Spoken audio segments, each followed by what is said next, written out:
Right, we can start. Good afternoon, everyone. My name is Ruka. I'll be the host for this webinar.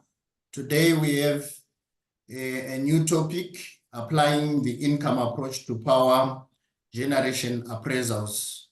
And our presenter today is Mr. J. Fernando Souza. He's the managing director in the energy and infrastructure practice of Marshall and Stevens Incorporated. He is a co-leader of its Chicago energy and infrastructure region and oversees the execution of valuation consulting services to the firm's public and privately held clients. Mr. Souza specializes in valuation and cost estimates of tangible assets and integrated projects, facilities, both domestic and international. Independent valuation consulting and opinions are provided for buy-sell consideration measures, acquisitions, debentures, and financings, financial reporting, tax reporting, bankruptcy, restructuring, feasibility, and matters of dispute, including litigation support. He is fluent in Spanish and has performed appraisals for clients throughout the United States and for multinational clients in England, Spain, Mexico, Panama, Dominican Republic, Chile, El Salvador, Colombia, and Puerto Rico. So I just want to leave this time to Mr. Fernando Souza to take on. Over to you. Thank you, Ruka. Thank you very much. Good afternoon to everybody. I hope everybody's had a good day. This will definitely be a different appraisal than a different presentation than what I'm used to giving, but I really enjoy this presentation. And thank you for the warm introduction. Absolute pleasure being here with everybody in Takim. All right, so we're going to get started. So granted, this is in the United States, not necessarily in the Middle East, but what I will say is in the United States, before you're able to start doing any type of appraisal, whether it's a tangible asset or intangible asset, whether it's intangible asset or intangible asset, using the income or the cost approach, the United States has a very unique system set up. And that system is divided into independent system operators. And here are all of the independent system operators in the United States, and these are the operators that control the flow of electricity all over the country. But because they control the flow of electricity, they also control the price at which electricity is bought and sold. So it's important to understand where you are exactly, and I'm sure the Middle East may have something similar to this, but it's important to understand who are you selling to, where is the grid located, and what differences do they have when it comes to pricing, because that will ultimately depend on what happens in your valuation, whether you're using the income approach or not. So this is always the first step in appraising anything for power generation, no matter where in the world you are. So when I travel to Latin America or the Caribbean islands, it's a very similar system in those areas that I have to be mindful of before we can get started. So having said that, we have the following types of power plants. And this is also important to understand what type of power plants there are. And it doesn't matter where in the world you're located, it's only 3 types of power plants. So you have base load, you have peaking, and intermediate.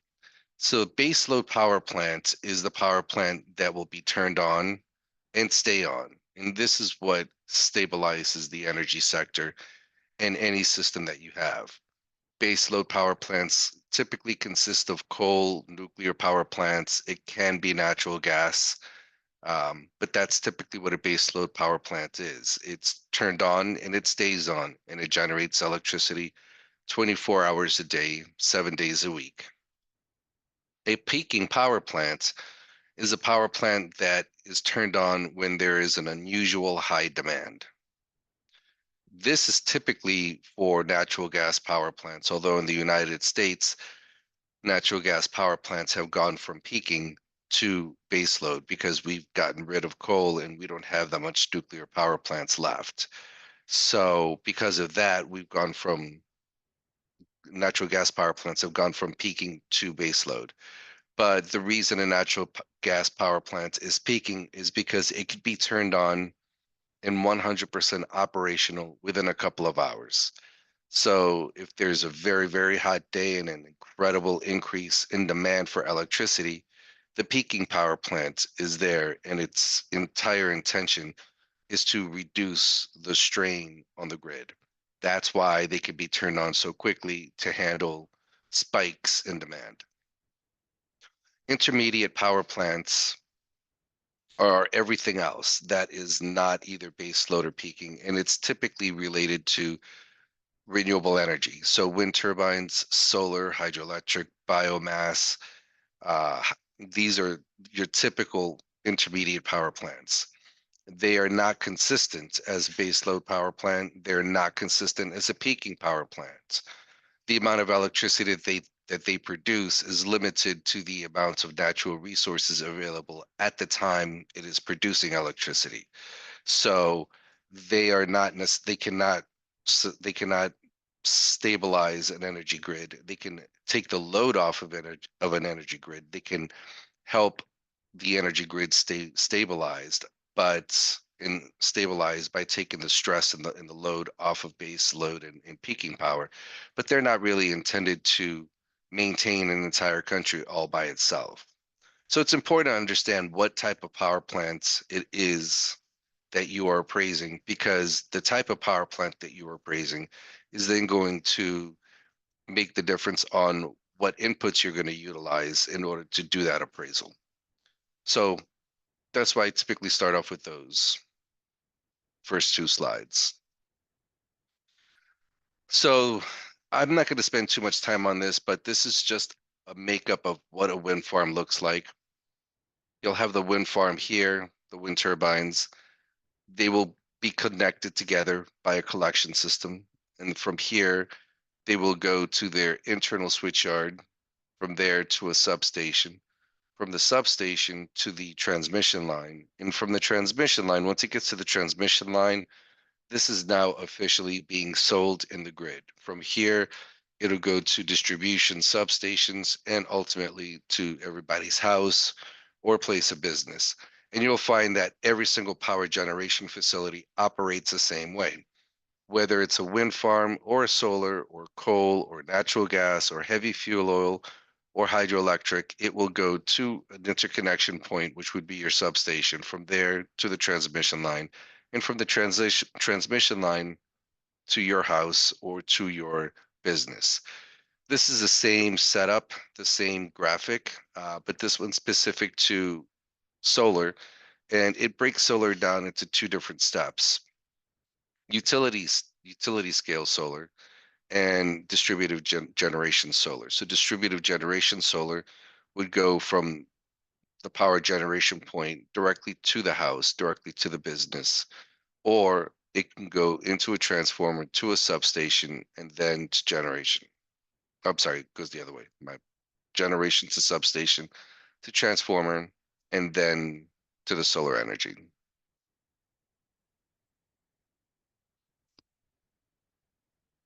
This is a graphic that I utilize here on a lot of presentations. And what this does is it shows how many wind turbines we have currently installed in the United States by megawatts. And as you can see, we have quite a significant amount between California, Texas, and the Western states. And this is really just based on the availability of high winds in order to generate the electricity, as well as tax credits in the United States that make these projects viable. So going back to intermediate plants and discussing solar farms. So some of the factors related to solar farms are we've had a decrease in overnight cost. An overnight cost is the replacement cost new. And overnight cost can be applied to solar, wind, nuclear, geothermal, heavy fuel oil, natural gas, coal. So all of these facilities have what's called an overnight cost. And for those of you that don't know, an overnight cost is how much would it cost to build this power plant within a 24-hour period, excluding change orders, cost overruns, and construction interest expense during construction. That's what an overnight cost. And as an appraiser, that's what we're utilizing predominantly to calculate what the replacement cost new is going to be. And there are a lot of resources in the marketplace on a national and international level for you to be able to identify what those overnight costs are. But in additional factors related to solar farms that affect valuation are advancements in technologies, increase in capacity factors, and a decrease in degradation rates. So what does this mean? Advancements in technologies. So as we progress with solar farms, the technology behind them has also increased. And what that means is that you now have functional obsolescence inherent in older solar farm projects. You also have an increase in capacity factor. And for those of you who are not aware of what that is, a capacity factor is the percent that measures how efficient a power plant is. So to put this in, to illustrate this, a nuclear power plant has a capacity factor of about 90 to 95%. So if you install 100 megawatts of nuclear power, you will produce 90 to 95 megawatts every single day. That's what that percent shows. So with solar, you've had an increase in capacity factors. Solar is the only power plant the only power plant technology that suffers from degradation rates. And so a degradation rate, what that basically means is that those panels will start to degrade over a period of time. That degradation has a specific percent rate applied to it on an annual basis to show if you have a power plant installed in 2024, in 2034, how much has it reduced? How much has power generation reduced from the degradation? So that's what a degradation rate is. And as technologies improve with solar panels, so do the degradation rates, and those degradation rates go down.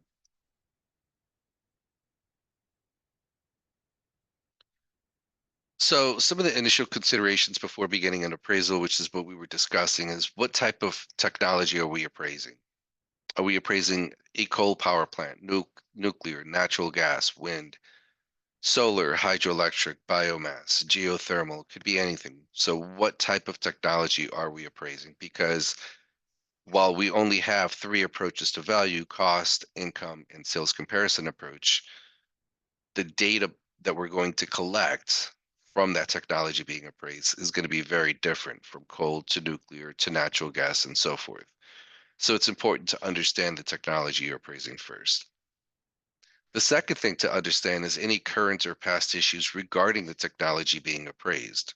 So coal is a wonderful example of past issues.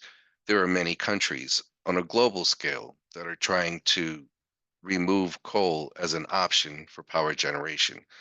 So if you're in a country where that is the scenario, and you're in a situation where coal is being phased out of the power generation system, then there's going to be an enormous amount of economic obsolescence and other legal factors that have to be considered when appraising coal. Very similar to nuclear, there are some countries that are embracing nuclear, other countries that are trying to get rid of nuclear. So that's another issue. And then you have natural gas, which natural gas at the moment for today is in a middle point.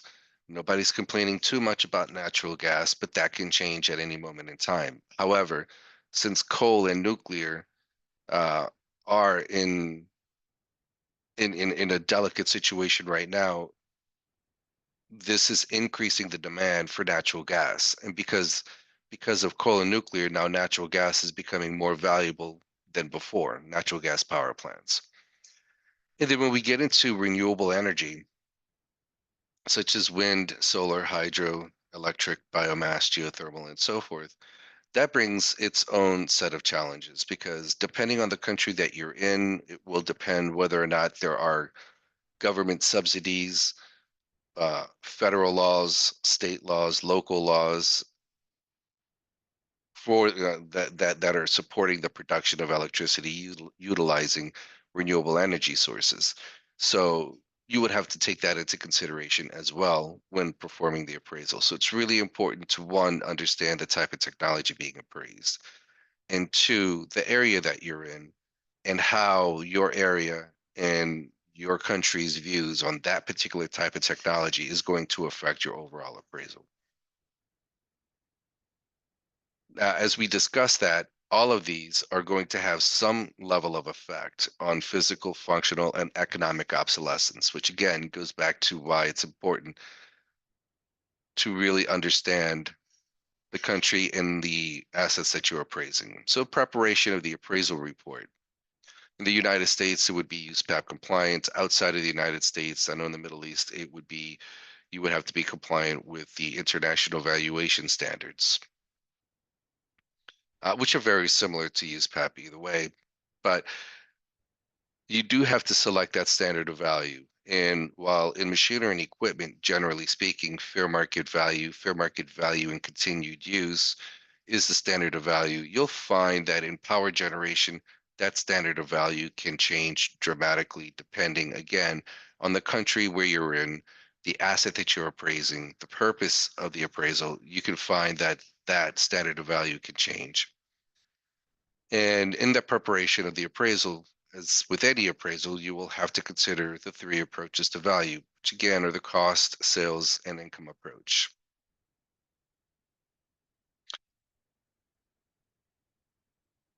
So while there are many different standards of values, and I've done this, I've been doing this now for 24 years, and I'll tell you that I have seen many, many, many different versions of fair market value. But ultimately, at the end of the day, the definition of fair market value comes down to the following basic concepts: a willing seller and a willing buyer, neither under duress, both relevant of all known facts, and it has to be an arm's length transaction. So unless you satisfy those four bullet points, it's really not going to be fair market value. And it doesn't matter what the title of the definition is, even if it has those 4 points, it's still synonymous to fair market value. To illustrate this a little more in the United States, this is how many different standards of value we have that satisfies those 4 bullet points: actual value, fair market value, true cash value. And this is just a small example. I think at my last count, I counted over 100 different versions of fair market value in the United States. Um, when I when I do this work internationally, again, I have just about as many different versions of fair market value. And then throughout Latin America, this complicates even more depending on which country I'm in. So ultimately, the name here may be different, but this definition has to still be the same. And it has to be a willing seller, it has to be a willing buyer, neither under duress, both relevant of all known facts, and it has to be an arm's length transaction.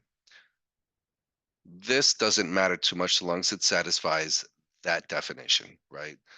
Um, and again, I've done this in several different countries, and every country I've done it in, it's a different name, but it's the same basic definition.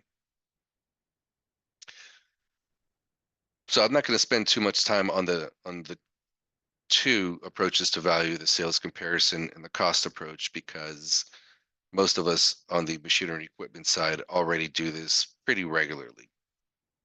But the sales comparison approach nonetheless must take into consideration the conditions of the sale. Was it an arm's length transaction, or was it an orderly liquidation, or was it a forced liquidation? Was it a fire sale? Because if we're looking at fair market value, the only consideration that we could have would be arm's length transaction. If it was orderly liquidation or forced liquidation or fire sale, or they went bankrupt and the bank came over and seized their assets that day and sold them that day, that's not a true representation of fair market value because there was no time to properly promote that sale. And when we get to the cost approach, we have the indirect method and the direct method in determining the replacement cost due. When it comes to power generation, I typically do not like to use the indirect method. So trending the original cost with power generation facilities is not recommended. And the reason why is because the available trends, the inflation rates that are available in any country that you select, even the United States, including the United States, in my opinion, does not accurately de depict the movement of money within the power generation space, right? Those inflationary trends are looking at the equipment that's being manufactured and sold to power generation facilities, or it's looking at the end result. But when it comes to the actual power generation facility, there's not going to be, for example, a deflationary curve for coal, and coal is in a deflationary rate right now. So those trends don't accurately provide the right information. Same thing with renewable energy. Renewable energy in the United States is deflationary. Renewable energy in other countries can be inflationary. So it doesn't accurately depict what's going on with that movement of money. Because of that, um, in the United States, there are three sources that are available for free in the United States, which is Berkeley Labs, EIA, and FERC, and they will provide the replacement cost due of any type of power generation technology. Again, whether it's coal, nuclear, heavy fuel, natural gas, geothermal, wind, solar, hydroelectric, it'll provide that. And it'll provide that by way of the overnight cost. There are international sources as well that will provide the dollar per kilowatts to replace a coal-fired facility or a wind facility in other countries as well. And so because that information is available, I do not recommend ever trending the original cost when applying the cost approach on power generation facilities. That can absolutely lead to a very incorrect figure.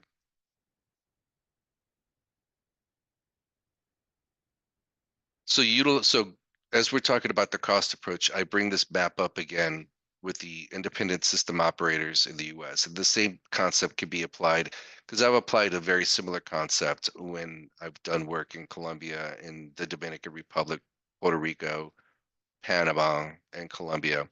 It's a very similar system. It's not as spread out as it is in the United States, but nonetheless, it is a very similar system.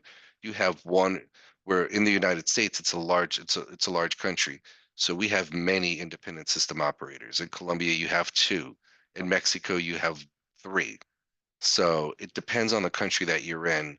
But this will exist in other countries because somebody is ultimately putting the grid together and allowing the capability and availability to be able to transmit electricity from one country to another, or in this case, with this map, from one state to another. But this has a very direct effect on the direct method in determining what the replacement cost new is. So on the cost approach, we have the basic system of the cost approach: the replacement cost U, physical deterioration, functional obsolescence, and economic obsolescence. And here we're discussing physical deterioration, which is an age life ratio to determine what percent depreciation has occurred. Um, in the United States, we have very different types of normal useful lives. We have normal useful lives on a government level, which would be the assessor, normal useful lives for the appraiser. It's really important to understand. And when I've done work again in other countries, uh, I've run into very similar situations. It may not necessarily be an assessor or municipality, but when I've done it in other countries, we do have our appraisal normal useful lives, and the countries will have theirs. The regulating entities of those countries would have theirs. So again, it's important to identify what that is and address it appropriately. Has there been deferred maintenance? If there has, what kind of maintenance? Because this will ultimately have an effect on the overall fair market value on the cost and income approach. Is there a cost to cure? Is it curable? If so, what is it? Is it partially or fully shut down, or will they be shutting down? And if they will, when will that happen? Have there been upgrades to the power generation station?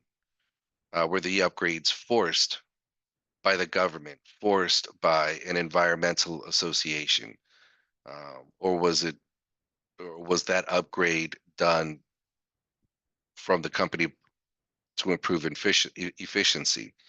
Did it improve efficiency? Was there a need to produce more energy? So these are some of the questions you have to ask when applying that cost approach. So going back to the normal useful life, right? So we've got many different normal useful lives. We have the ASA normal useful life guide. The clients have their own normal useful life. You can go out and investigate your own normal useful lives by speaking with engineers or other individuals within the industry and determine what normal useful lives would be applicable for your specific power plant in your specific location. Or this could be a combination of all of them. Um, the normal useful life is a very subjective number because you can have two identical assets located in two completely different areas in the world and have two very different normal useful lives. So just because this is a generator for a combined cycle natural gas plant doesn't necessarily mean it's going to be the same normal useful life if it's installed in Bogota, Colombia versus Cartagena, Colombia. Just the sheer location, geographic location, can have a dramatic impact on that normal useful life, the effective age, and the remaining useful life. So nobody's necessarily right, but it's important to identify and investigate all of them accordingly. So we get into functional obsolescence and functional obsolescence. We talked about capacity factors earlier. And so are the capacity factors going up or down? If the capacity factors are going up, that means more energy is being produced. That means your power plant is more efficient. If they're going down, that means there is less efficiency and less electricity being produced. So we have to identify that. And the lower the capacity factor, the less efficient it is. The less efficient it is, the more functional obsolescence can exist. There could be something wrong with a piece of equipment in that power plant system that's causing that capacity factor to go down. Overnight cost is another area to consider. Are the overnight costs for the power plant going up or going down? So to illustrate this a little bit, we'll go to the next slide. And you can kind of see here, this is going to be capacity factors and overnight cost in the wind industry. And you'll see in 2007, the capacity factor was at 28%. And the overnight cost, the replacement cost due, was 2,600.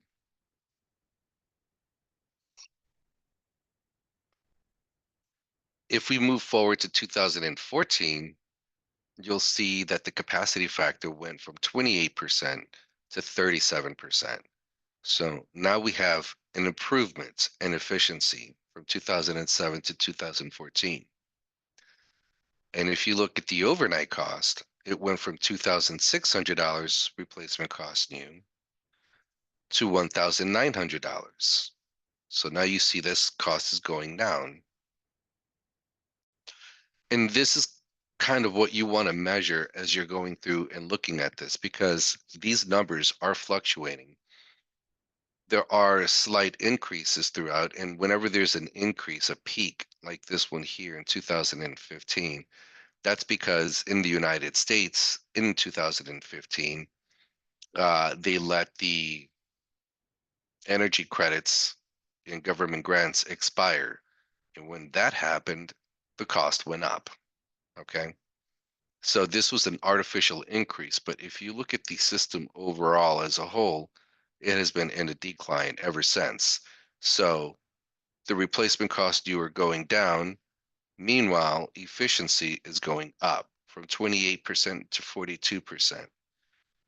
So if you're appraising something from 2013 and you're comparing it to 2020, then you're comparing in a capacity factor of 38% to 42%, which means this unit, this asset would be less efficient than this one, thus making less money. And this asset was more expensive to install than this one. So you can now see the level of efficiency, and you can see how functional obsolescence starts becoming a role in the overall factor of determining the value. So economic obsolescence. Economic obsolescence would be any external factors that are forcing the reduction in fair market value of a power generation station. So some of the economic obsolescence can be measured through capacity factors. It can be in the United States, it can be measured off of merchant markets. And you can also look at your power purchase agreement, which is a PPA.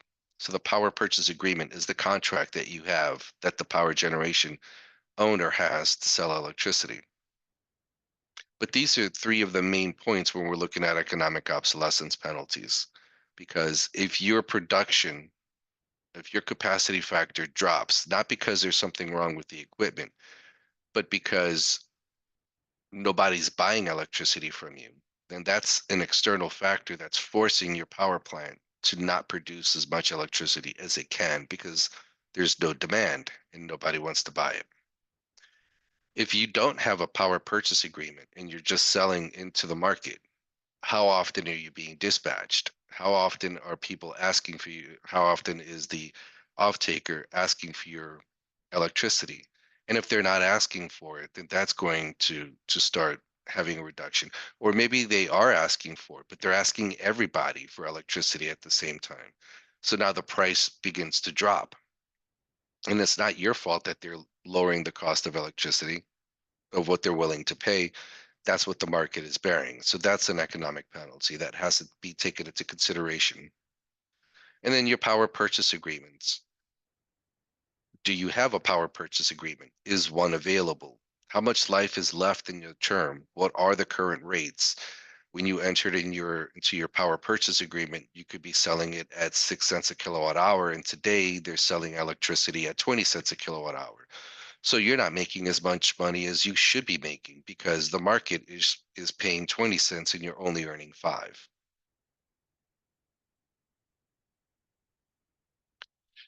So this graphic here is just PPA prices by region and national average, but here in the United States, right? And so this kind of gives you an idea of how much of a volatile ride the contract prices can be in this country.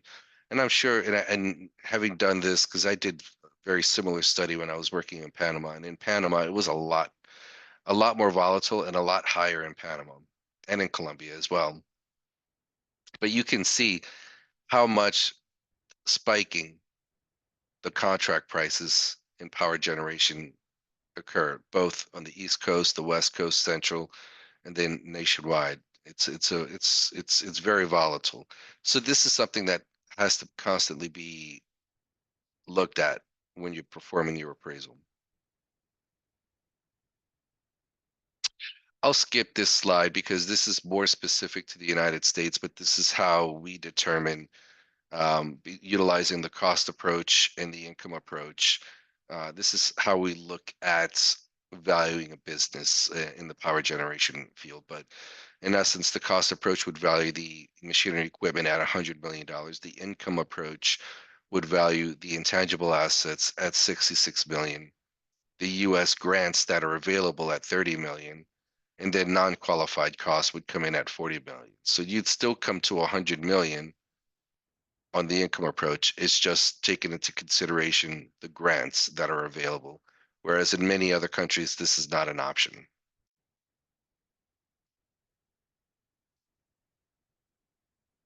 Okay, so now we're going to get into the income approach, the whole purpose of this presentation, to really kind of dive deep in this. And this one we're going to spend a lot more time on.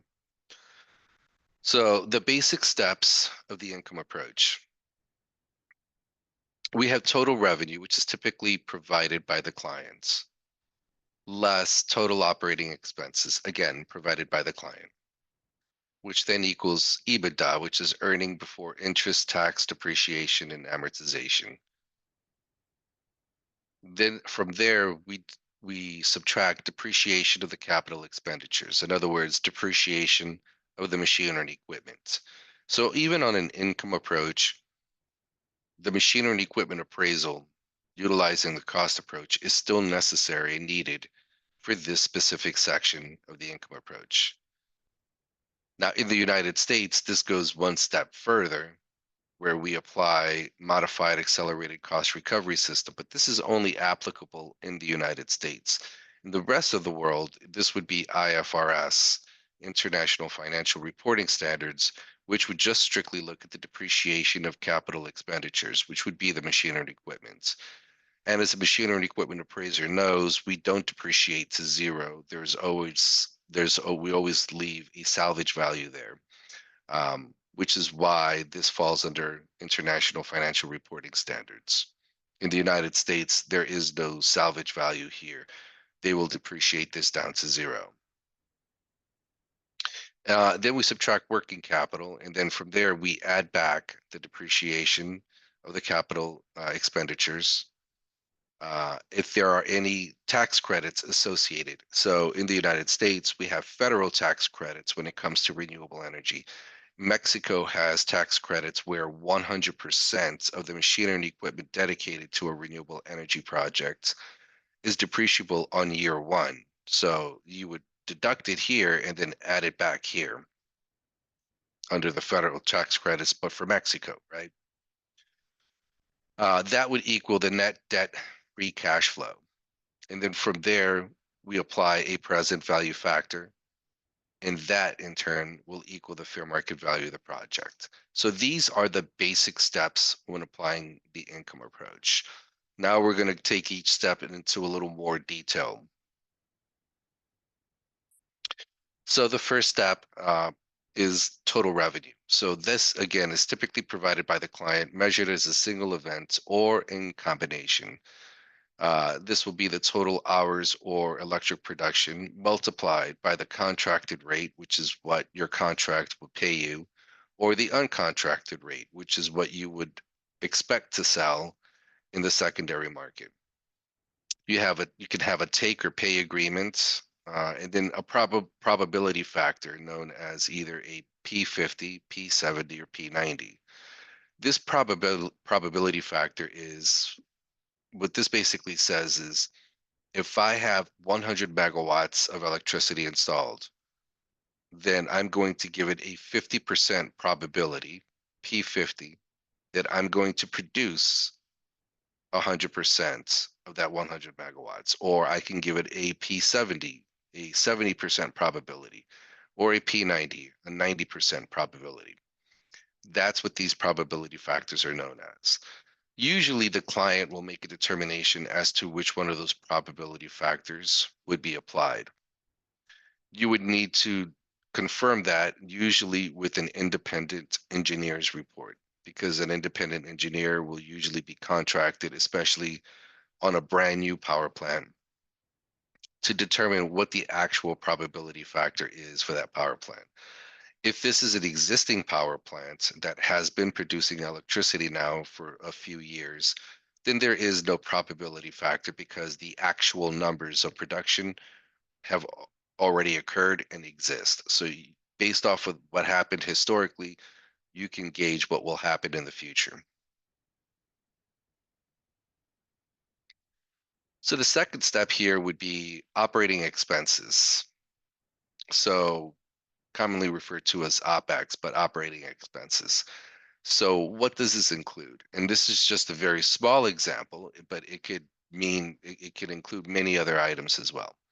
Operation and maintenance cost, liability, property insurance, energy management services, a land lease, taxes, attorney's fees. It could be anything. And every type of power plant has different types of operating expenses. Operating expenses for coal, nuclear, natural gas are different than from wind or solar or hydroelectric.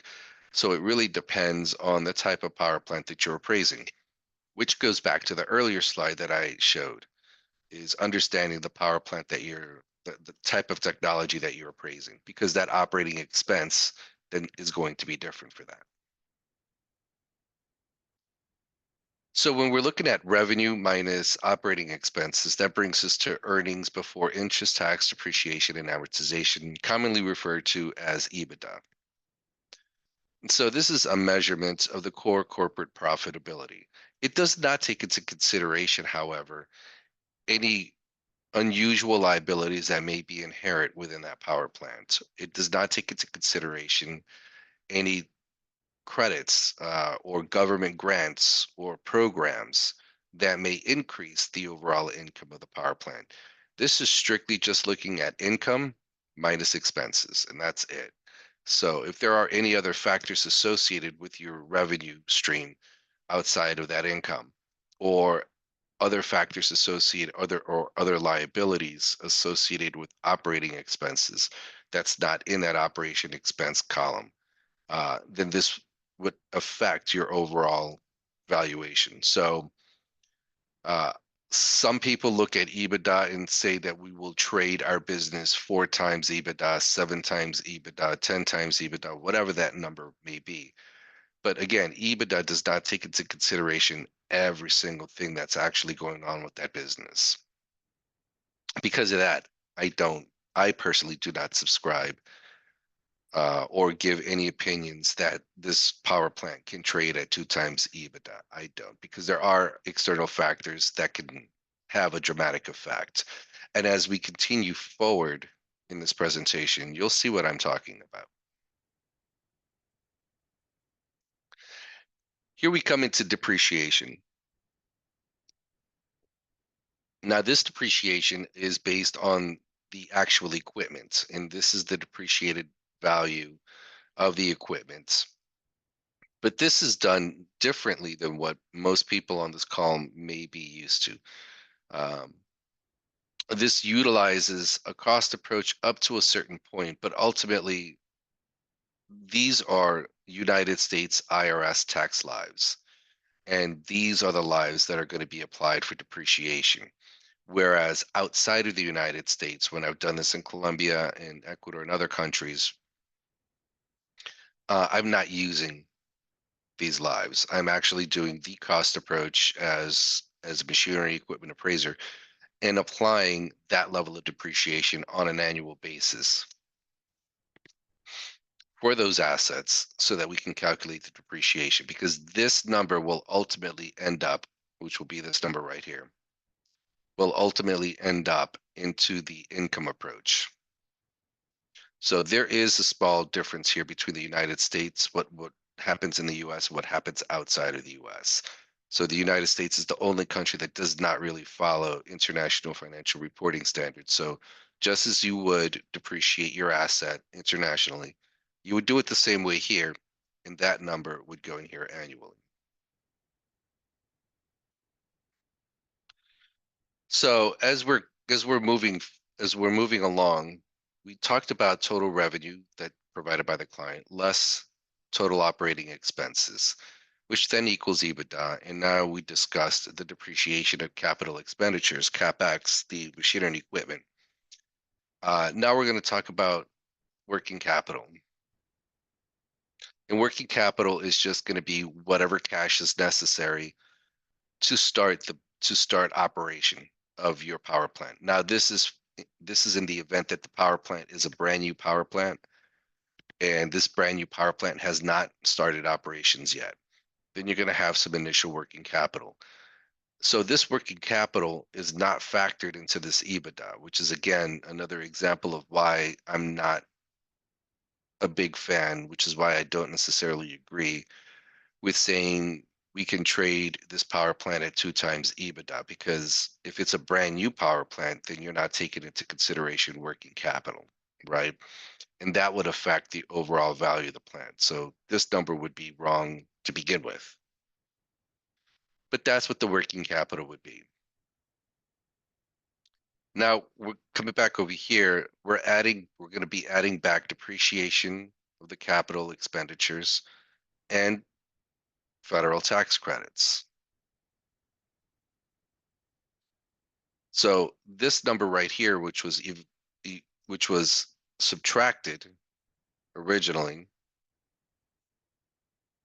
after EBITDA was subtracted, we're not going to add this number back in, because this is in the United States and in many countries, this is a benefit, not a negative. So there is some depreciable benefit. So this gets added back in.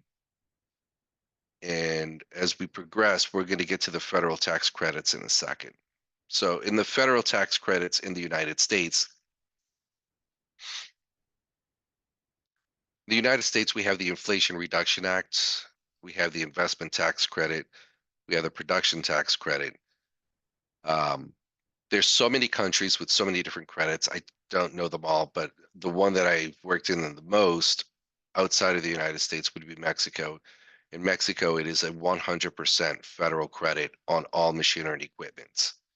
So where the maximum you can get in the United States would be 30% plus another 10%, 10%, 10%, which would be 60% total max credit.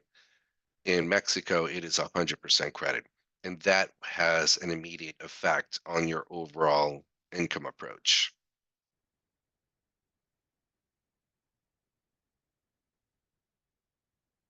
So as we continue forward, now we're going to look at the present value factor, commonly referred to as PV factor. So the application of a PV factor to the projected annual cash flow is the final step in determining in completing the discounted cash flow analysis, ultimately determining the fair market value of the project utilizing the income approach. So in order to be able to do this, there are two calculations that have to be performed. One is the weighted average cost of capital. How much will it cost for you to borrow money? And the second one is the capital asset pricing module. So the weighted average cost of capital takes into consideration the cost of debt, the proportion of debt to the total capital within your business, the marginal tax rate, the cost of equity. So if you have a partnership, how much is that cost of equity going to cost? How much is that equity going to cost your business? And then a proportion of the equity to the total capital. So some of the immediate things that are very different from country to country is the cost of debt. The cost of debt from country to country can be incredibly high or incredibly low, depending on where you are, depending on what that economic situation is in that country. That will affect the proportion of debt to total capital. Your marginal tax rate is also going to be incredibly different from country to country. You can have some countries with a very high marginal tax rate and other countries with a very low marginal tax rate.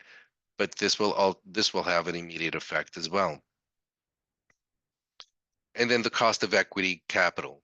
So again, depending on the country that you're in, depending on the project, and depending on how reasonable investors are to invest in your business, how much is that cost of equity going to be for your particular business?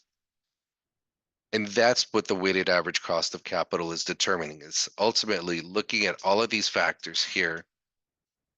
How much would it cost? How much will it cost you in debt to be able to put this project together? The capital asset pricing module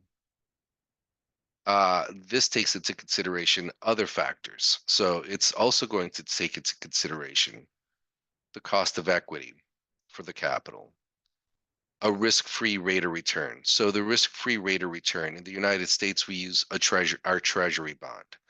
So if the treasury bond says that the risk-free rate of return is 4%, then that means in a perfect environment with very, very, very little risk, I can expect a return of 4%. Again, this risk-free rate of return is going to be very different from country to country. So in the United States, we utilized our treasury bonds for that. And we usually project this out 10 years. That will then calculate our beta. And then we look at common stock risk premiums. So what is the risk premium that we're going to, what is the risk that we're going to apply to the common stock for this business? And are we going to be paying a premium for that? We have unsystematic or additional risk premium. This could be referred to as a country risk premium or political risk premium, if that is the situation. It can also be just any unsystematic or additional risk premium. For example, if you're putting together a biomass facility in the United States, there is an additional risk premium for that because biomass facilities have not done very well in the United States. So there is a perceived risk associated with that. That has to be taken into consideration. And then you have the market risk premium.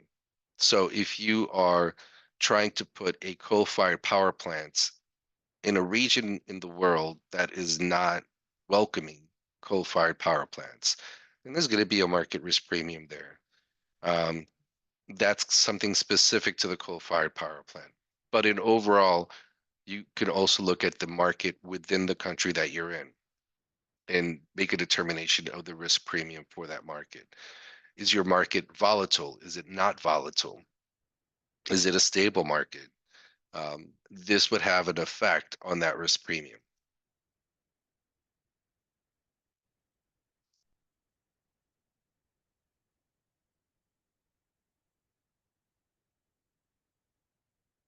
So this right here, and I'll walk through this. So this right here would be a valuation that I did a while back. And this particular valuation, this was the date. It was in the state of California.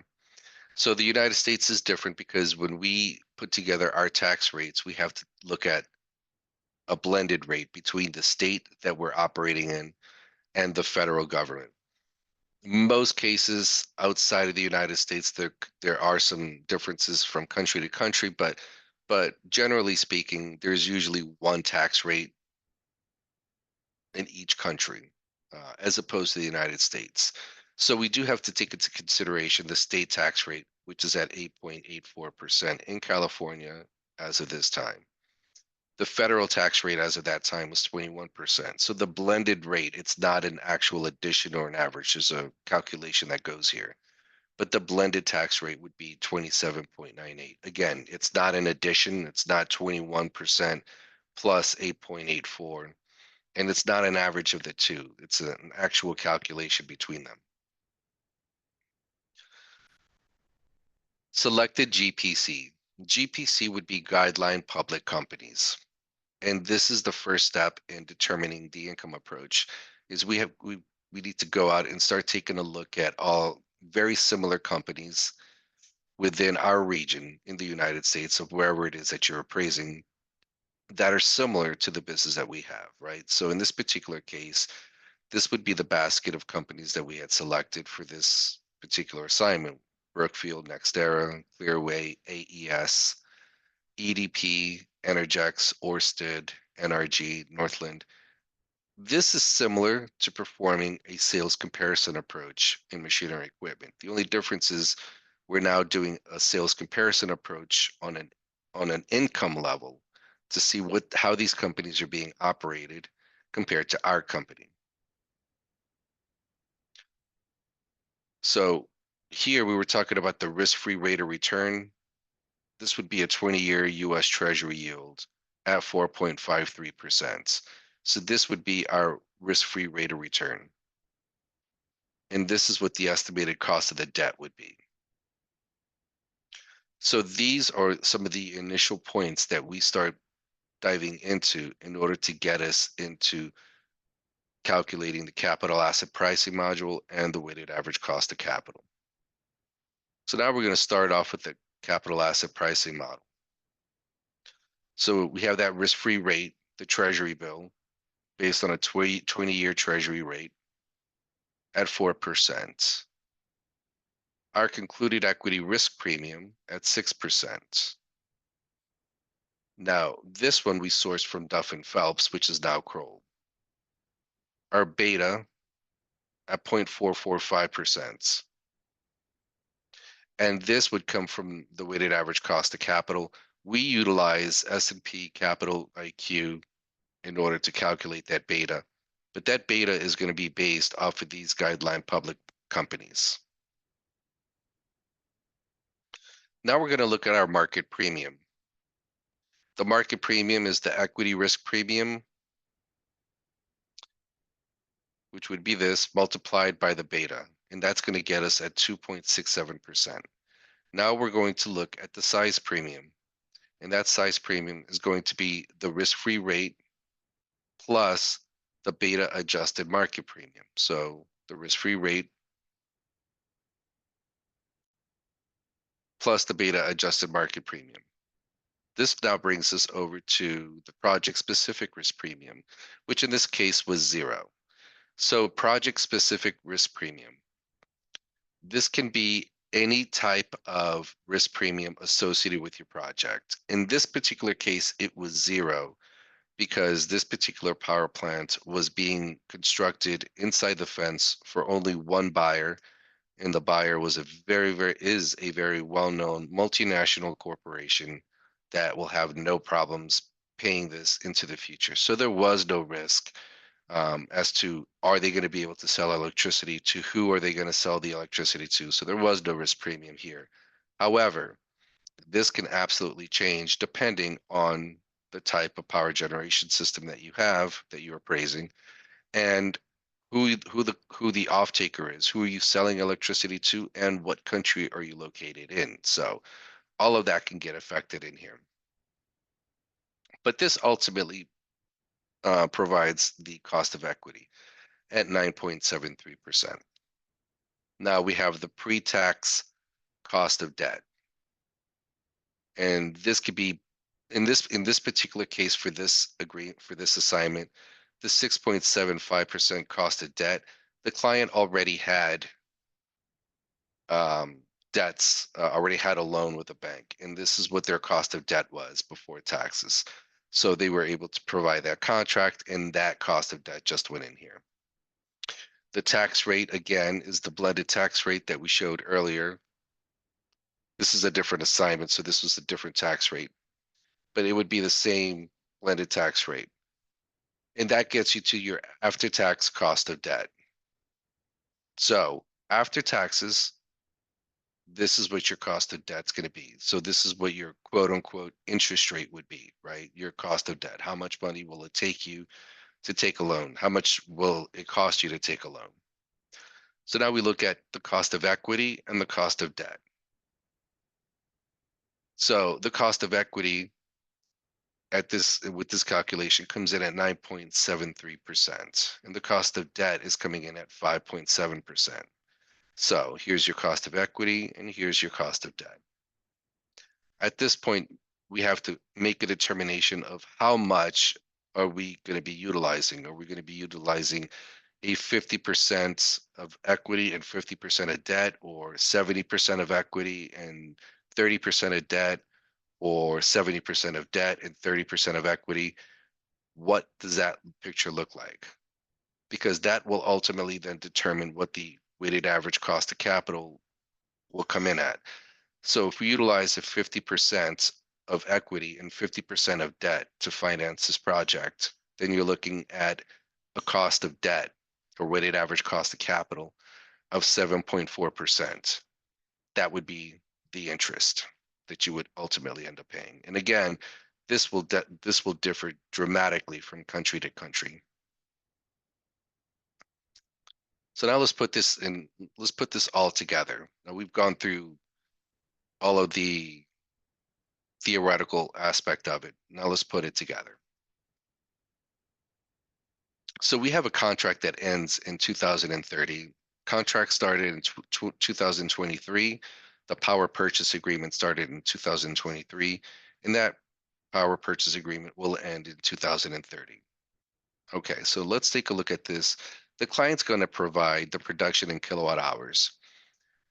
They're going to provide the incremental generation in kilowatt hours. So in total production in kilowatt hours, the client has provided 35,100, and it's pretty much stayed the same with a couple of increases here as you start moving into the future.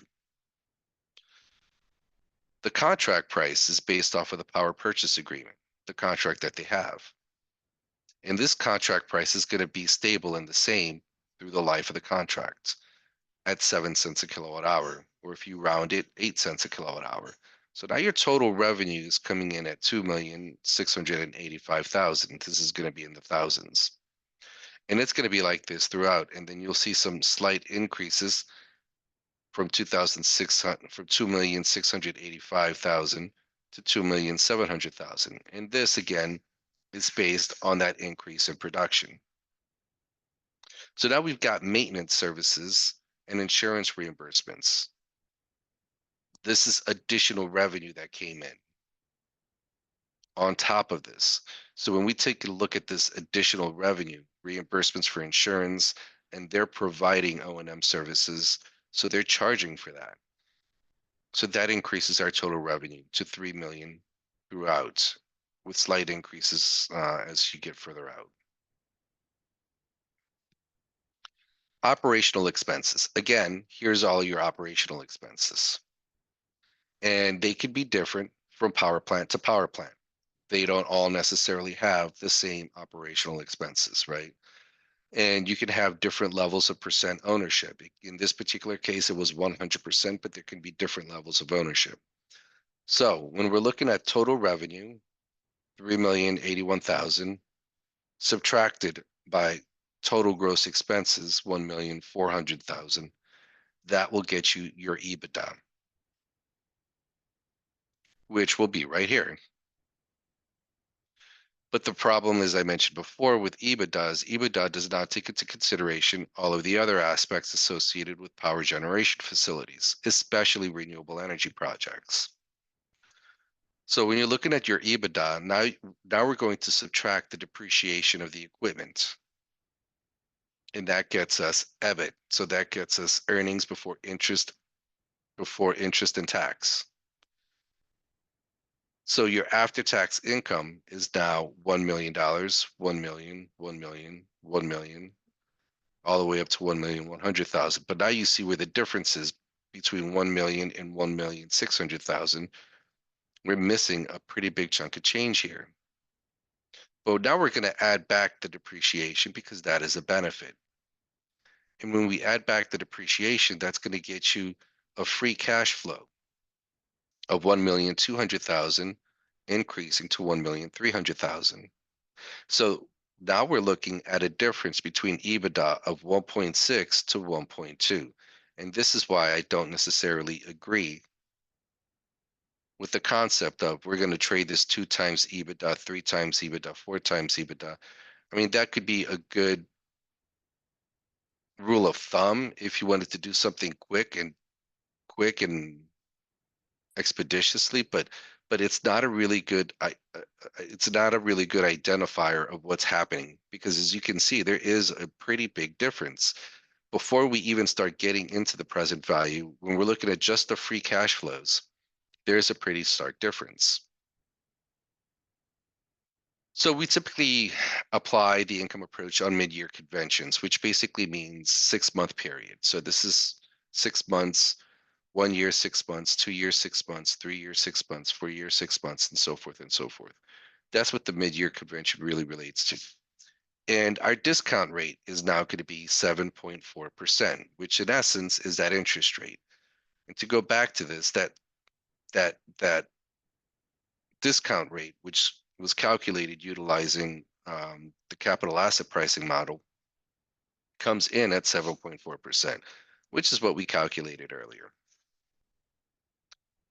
So now this gets turned into a present value factor. And this present value factor is now applied to each one of these annual cash flows, which brings us a discounted net rate of 1.2 million, 1,989,000.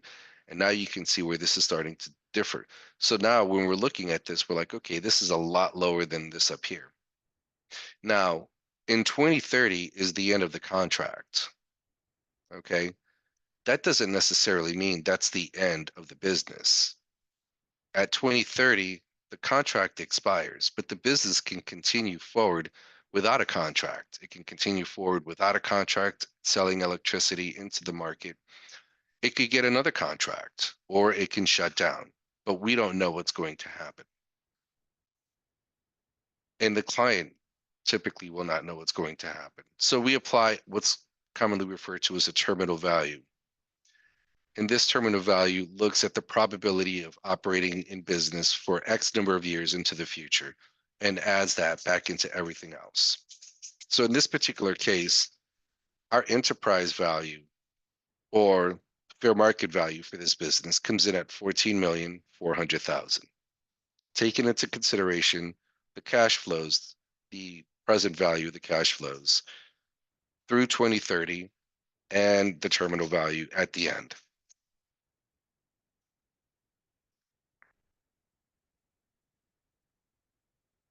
The slide might have been duplicated. So when we're looking at this terminal value, there are several different ways to calculate the terminal value. And so, well, not several ways, two ways really to calculate the terminal value. So it's a growth rate and perpetuity growth and exit multiple, basically in essence, right? So we're taking that weighted average cost of capital. We're looking at a growth rate. So if we expect that the revenue in this business will grow by 2.5% annually, then we'll include that in there. If we expect it to grow by 1% or 5%, that growth rate will go in here. And then here's that EBITDA multiple that I was talking about that I'm not a big fan of. But you can look at the multiple as another option in increasing and determining the terminal value. But we'll basically take the EBITDA, the free cash flow. So your EBITDA, your free cash flow,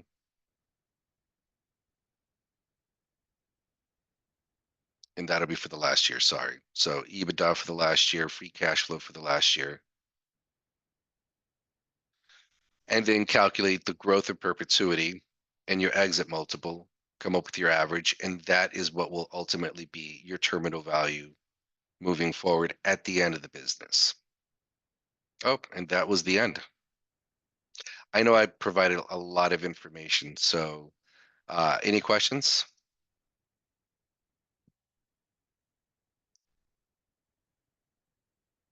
Thank you very much, Fernando. Any questions, you can write them in Q&A. You can write your comments in Q&A. And let me get there to Q&A just to make sure I can see them. At the moment, there is none.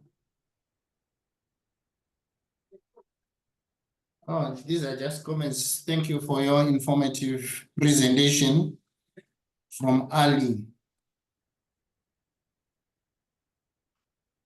Oh, my pleasure. My absolute pleasure. I know it's a lot of information, especially for people that are not performing appraisals in power generation.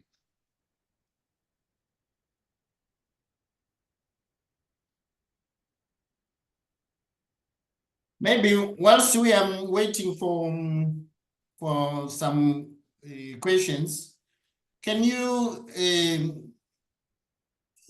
sort of like explain to us the efficiencies of different types of power plants?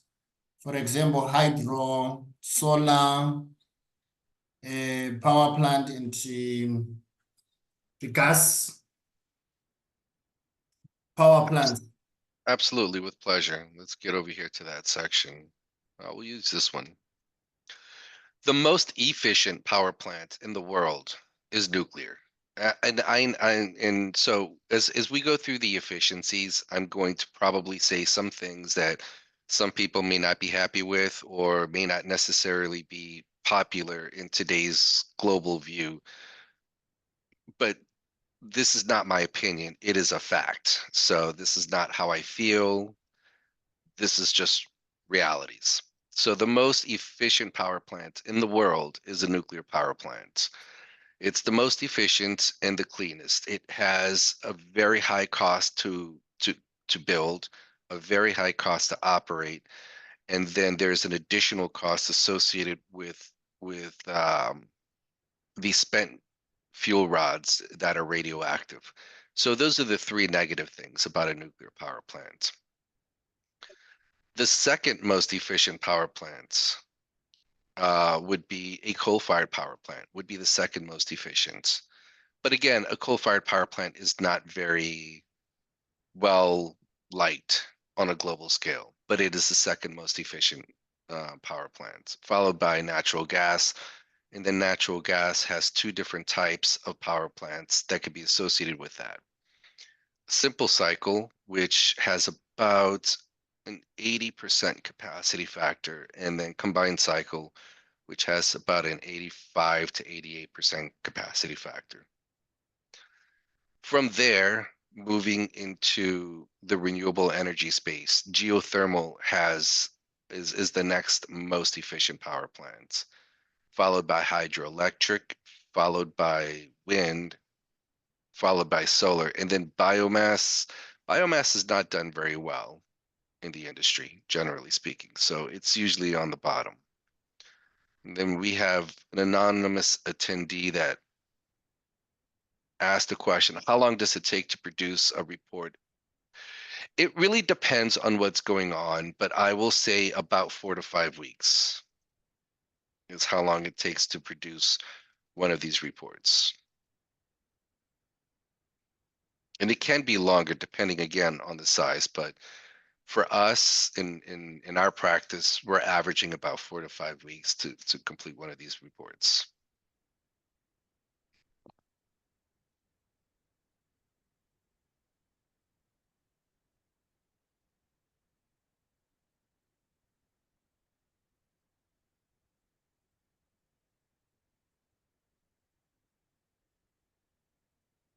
That's a really good question. It depends again on the purpose of the valuation, on when you calculate salvage value. If it's an operating, if you're applying an income approach, then you're making an assumption that the business is operating and the business is going to trade based on the intangible assets.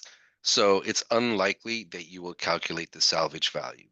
However, if you're getting into coal, nuclear, biomass, or even natural gas in certain parts of the world, it could require a salvage value.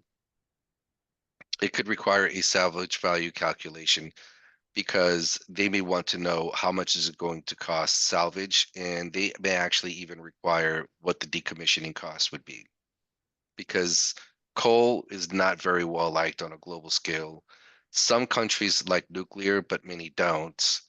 And some areas are starting to give natural gas a little bit of a hiccup, a little bit of a problem, where they're looking at banning natural gas as well. So that will really depend on the reason why you're appraising it, but it's not uncommon to come up with salvage value.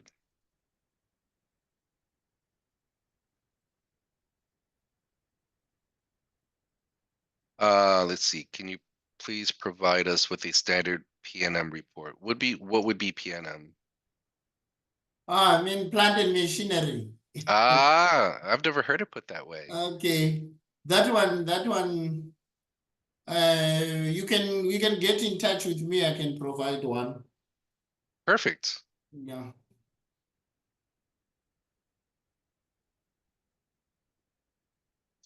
Another comment here. I'll put these comments up here so everybody can see. Okay. Yeah. They are coming. Um, I wonder from the perspective of asset valuation, won't be the cost approach the best approach than income? Income is more relevant when we go with business valuation, or in other words, how do we decide which approach has to be used? This is a very good question, and so this is a really, really good question. So let's talk about this one right here. Power plant appraisals are so unique and so different where I had to learn the income approach. So I am a machinery equipment appraiser. That is my trade. That's what I've been doing for 24 years. I had to learn how to do the income approach because it really truly depends on what's going on. Why are we doing the appraisal? So let me give you an example. I've done appraisals for international arbitrage in other countries where we had to calculate the income approach to determine the damages for the shareholders. But we also had to do the cost approach to determine the value of the equipment as well simultaneously as two different reports. There have been other scenarios where it's an operating power plant, but for this assignment, I'm only valuing the machinery and equipment without a contract, without anything else, just the equipment, right? And that is for tax purposes or for litigation support or insurable values where I'm only looking at the equipment. And then the most common reason for the income approach is if there's going to be a sale or an investor coming in, and that investor is going to want to know what the value of the business is, not necessarily the equipment, right? So you'd have to do the income approach. But in every single scenario, somebody has to value the equipment. Even if it's just the income approach, you still need to know what the equipment is worth to put that number, that fair market value as an input for the income approach. So this is a really good question because in almost every single case that I've ever done a power plant valuation, almost every single case, very rarely have I ever not used the cost approach. I always use the cost. Now, how it's applied and what the final outcome is going to differ from scenario to scenario. But I always use the cost approach. But this is a very good question. So. But yeah, income approach would be more relevant when it's a business valuation, when we're trading the actual business. So what's the difference between the value of machinery and assets and business values when using income approach? What about things like ancillary assets? Are these included in the outcome value? Okay, this is another good question here.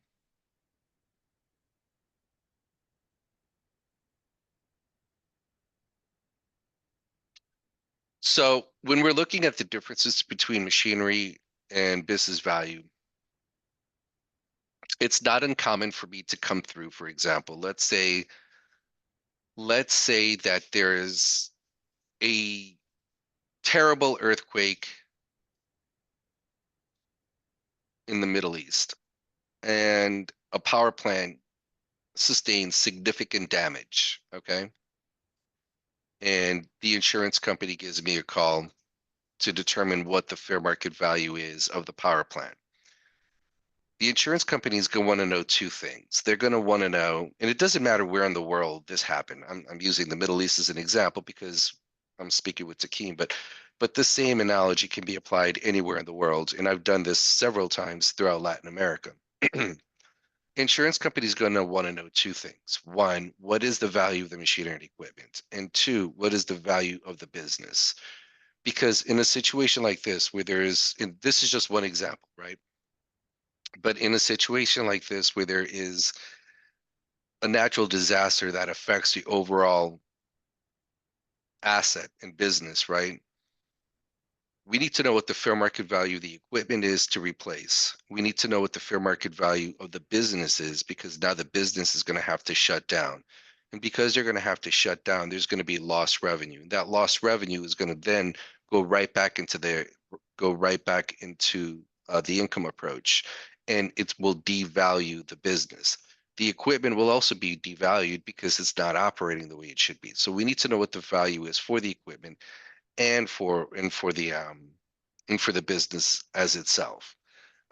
So that's one reason of where there's a difference between the machinery assets and the business valuation assets. That's one example. Another example of this would be when we're looking at the income approach and the cost approach. The income approach and the cost approach should be relatively close to each other. Okay, so when we're looking at the overall value, intangible value of the business, and we're looking at the value of the machinery and equipment utilizing the cost approach, the numbers are not going to be identical, but they should be relatively close to each other, right? So if the business is worth $150 million, then the equipment should be worth $125 million or $175 million. It's not going to be identical, but if there's a big difference, if there's a huge difference, right? If the business is worth $50 million, but the equipment is worth $250 million, then there's a problem and there's economic obsolescence there. And that penalty has to be applied to the equipment, right? Vice versa, if the equipment comes in at $250 million and the business comes in at $300 million, why is there such a big difference there? So those two things have to really be looked at very carefully. I hope that answered the question.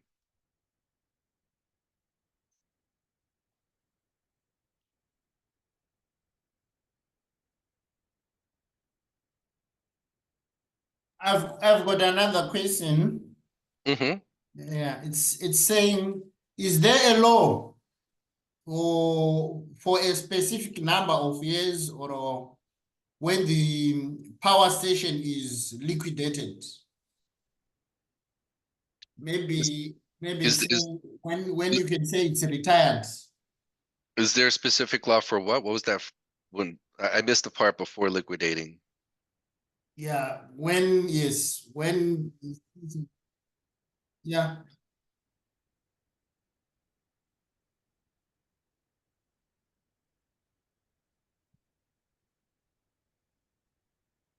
Ah, okay.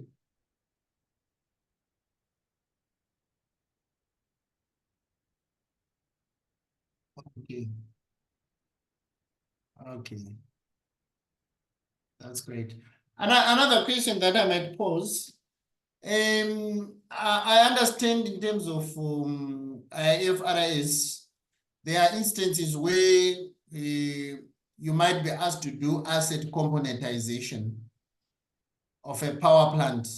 Can you briefly explain how one can go through that? Absolutely.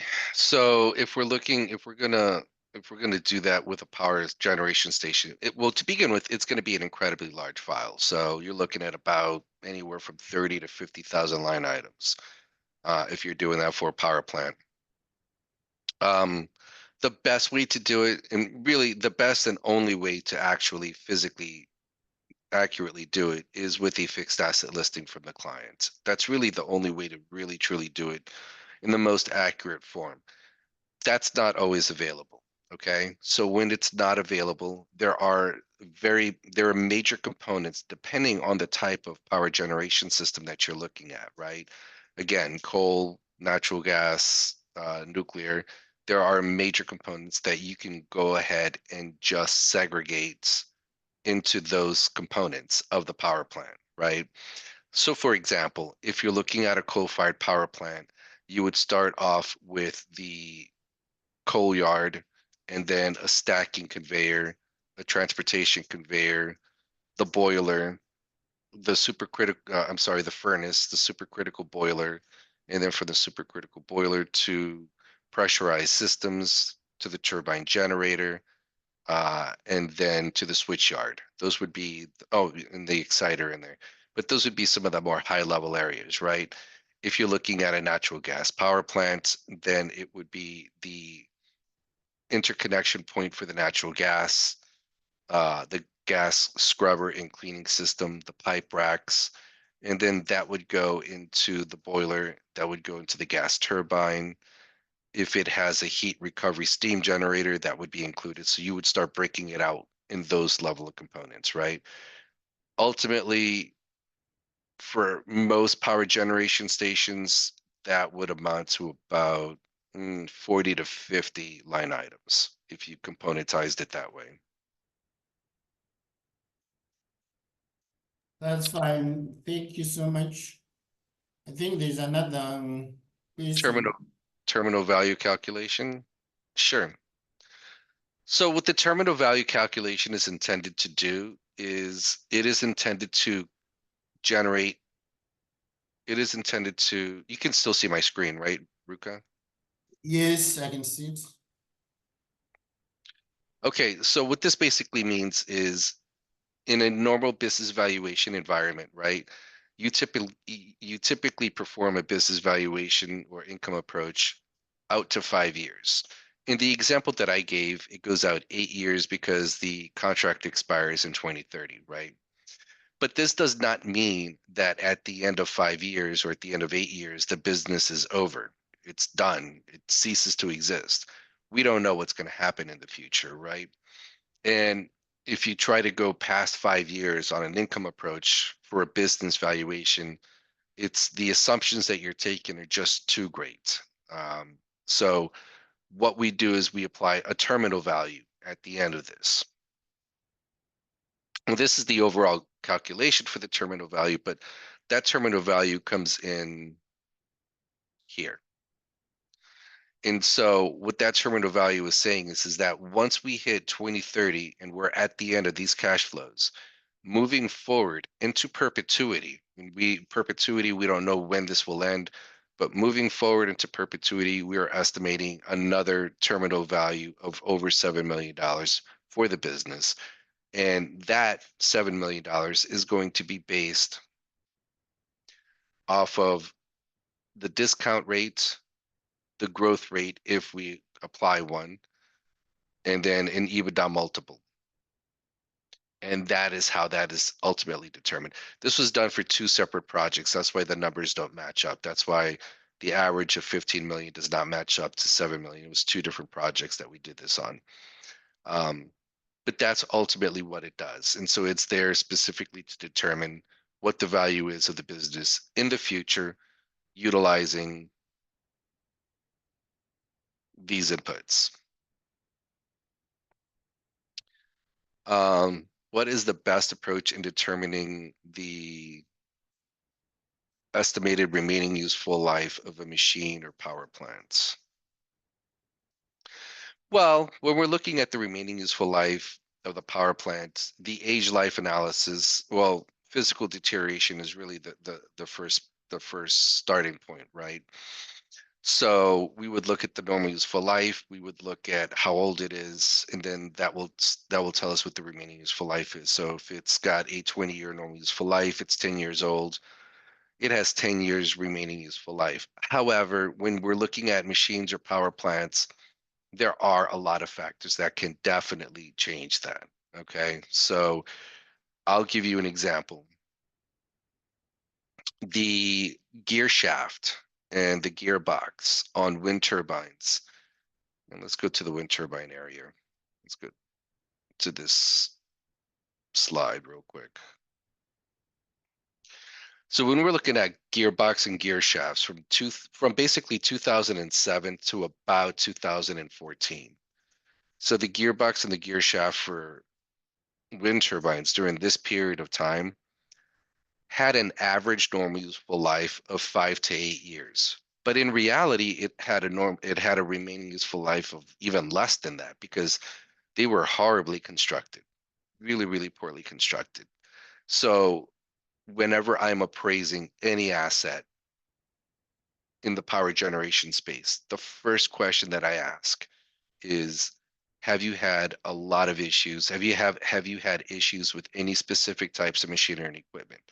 And then that helps me determine what the actual remaining useful life is. But ultimately, my first starting point would be normal useful life minus effective age would give me the remaining useful life. But then we do have to factor in those unique scenarios.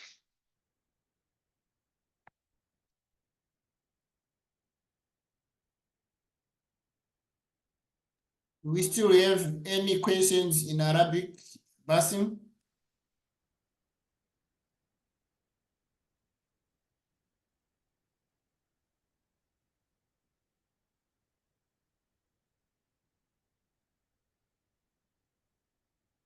Okay, that one will arrange because we already have your emails, and we will provide you and those who want Arabic. We are going to do a quick translation as well, and then we'll forward to you.